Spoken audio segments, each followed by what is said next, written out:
Hi friends, రండి సపోటా juice చేసుకుందాం. సపోటా కాయ. ఓకే,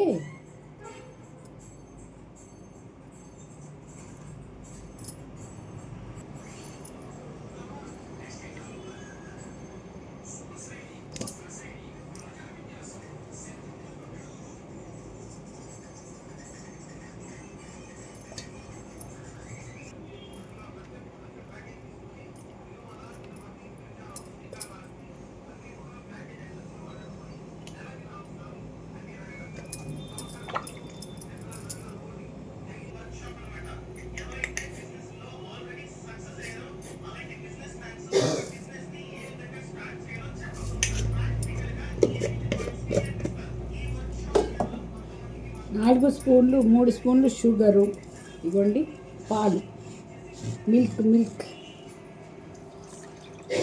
ఇవి ఫ్రిడ్జ్లో పెట్టాం. చూడండి గడ్డగట్టాయి. అది ఐస్ బదులు అది వేసేసాను. ఓకే, మిక్సీ పట్టుకున్నాం. రండి.